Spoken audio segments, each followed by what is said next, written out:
Hey everyone, back with me again in this channel. On today's tutorial, I'm gonna show you how to make a CapCut edit for color grading like Wes Anderson movies in CapCut. So here, I've already opened a clip on CapCut, and to start, you can just go to filter and find the night scene category. Then you need to use the orange blue filter and set it to about 90 like this. Now click on the adjust and follow the settings. So for the contrast, I'm going to increase it to 6 and the saturation around 15,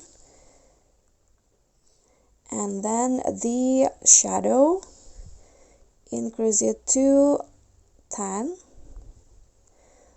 Then lastly, the temperature increase it to 15. And that's it. You are done. Just click on the check icon and this will be the final result. Okay, so that's all from me. Thank you so much for watching. If you got any questions, feel free to drop them in a comment.